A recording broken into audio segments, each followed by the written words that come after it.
हरे कृष्णा, राधे राधे। आप सबका वेलकम है वृंदावन सखी में। तो फ्रेंड्स, आज हम इस विषय में वीडियो लेके आए हैं कि एकादशी पे लड्डू गोपाल जी की सेवा किस प्रकार की जाए, गोपाल जी को क्या क्या भोग लगाएं। तो देखिए फ्रेंड, वीडियो आप एंड तक जरूर देखिएगा। तो देखिए फ्रेंड्स, मुझे अक्सर आप लोगों के प्रश्न आते हैं कि दीदी हम एकादशी पे लड्डू गोपाल जी की सेवा किस प्रकार करें, भोग में क्या दें क्या ना दें। तो देखिए फ्रेंड्स, लड्डू गोपाल जी की सेवा तो आप लोग बहुत भाव से करते हैं, एक भाव सा जुड़ा होता है।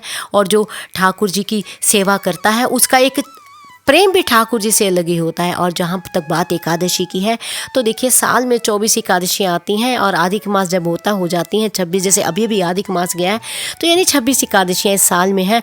और महीने में आती हैं 2 एकादशियाँ, एक शुक्ल पक्ष एक कृष्ण पक्ष। तो एकादशी भले कोई भी हो, और ठाकुर जी की सेवा तो हम वैसे भी रोज़ ही करते हैं।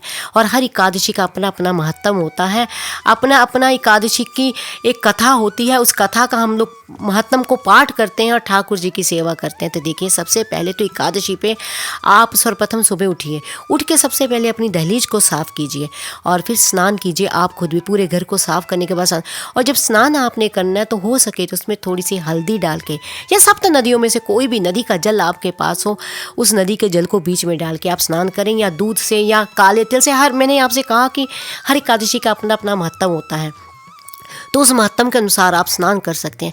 फिर उसके बाद बारी आती है हमारे प्यारे से लालन की सेवा की। तो गोपाल जी को आप उठाइए, गोपाल जी को उठा के सर्वप्रथम ठाकुर जी को भोग लगाइए, क्योंकि हमारे ठाकुर जी को भूख अधिक लगती है। तो आप ठाकुर जी को दूध का भोग लगाइए। फिर उसके बाद ठाकुर जी को आप स्नान कराइए। स्नान भी आपने ठाकुर जी को कराना, देखिए वैसे तो आप रोज़ ही स्नान कराते हैं, लेकिन एकादशी के दिन आपने विशेष ठाकुर जी को पंचामृत से, हो सके तो पंचामृत से स्नान कराइए। पंचामृत तो आप लोग जानते होंगे, दूध, दही, शहद, घी और बूरे से कराया जाता है। अगर मान लीजिए पंचामृत से नहीं कराना तो आप चंदन से भी स्नान ठाकुर जी को करा सकते हैं।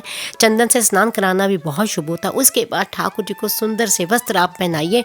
वस्त्र अगर पीले रंग के हो तो सबसे बढ़िया, पीले ना तो कोई भी साफ सुथरे वस्त्र आप गोपाल जी को धारण कराइए और सुंदर सा प्यारे का आप श्रृंगार कीजिए। उसके बाद ठाकुर जी की आपने आरती इत्यादि करनी है, फिर ठाकुर जी को आपने भोग लगाना है। हाँ, अब बात भोग पे आती है, तो भोग भी अधिकतर लोग कहते हैं कि हम भोग क्या लगाएं।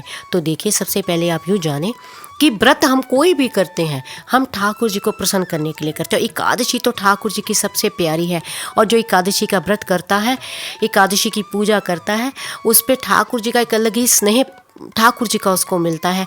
और जन्म जन्मांतर के चक्कर से वो बच जाता है, आवागमन उसका खत्म हो जाता है, बैकुंठ की उसको प्राप्ति होती है। तो देखिए, एकादशी का व्रत आप करते हैं वो बहुत अच्छी बात है, आपने व्रत किया, लेकिन प्यारे का व्रत नहीं होता, ठाकुर जी का व्रत नहीं होता। तो आप भले ही ठाकुर जी को, आप सोचते हैं कि हमने व्रत किया तो ठाकुर जी का नहीं, हम व्रत करते हैं ठाकुर जी को प्रसन्न करने के लिए। ठाकुर जी ने किसी को प्रसन्न नहीं करना है, ठाकुर जी स्वयं पर ब्रह्म परमेश्वर है।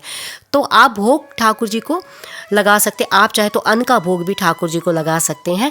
आप चाहे तो जो आपके घर में बना है, उस दिन कोई स्पेशल नहीं है कि हाँ, अगर आपके पूरी फैमिली ने व्रत किया है तो आपने फलाहार बनाया है तो फलाहार का भोग भी लगा सकते हैं। अगर आपकी फैमिली में किसी ने, मान लीजिए कोई हेल्थ इश्यूज़ है, किसी ने व्रत नहीं किया है, आपने अन्न घर में बनाया है, तो आप अन्न का भोग, यानी बिना प्याज लहसुन के जो भी भोग होता है वो ठाकुर जी को आप लगा सकते हैं।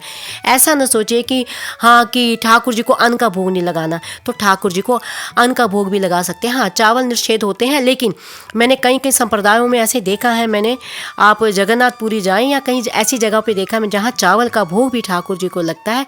चलो, आप भले उसका ना लगाएं, तो अगर आपके घर में अन्न बना है तो आप अन्न का भोग भी ठाकुर जी को लगा सकते हैं। और फिर आपने महत्तम का पाठ करना है, क्योंकि बिना महत्तम के पाठ किए हुए आपका एकादशी का व्रत जो संपूर्ण नहीं होता। तो आपने महत्तम का पाठ करना है, ठाकुर जी की आपने आरती करनी है और ठाकुर जी से हाथ जोड़ के आपने प्रार्थना करनी कि हे ठाकुर जी, आपकी कृपा से ये एकादशी का व्रत मैं कर रही हूँ या कर रहा हूँ, तो आप हम पे प्रसन्न होएं और आपकी कृपा इसी तरह हम पे बनी रहे, आप हम पे प्रसन्न रहें, आप रिझे रहें हम पे और हमारी सभी मनोकामनाओं की पूर्ति करें।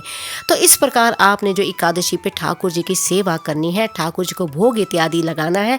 तो आई होप आपके हृदय में जो संशय होगा वो दूर हो गया होगा।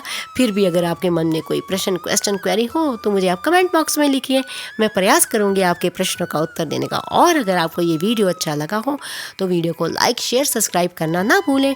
हरे कृष्णा, राधे राधे।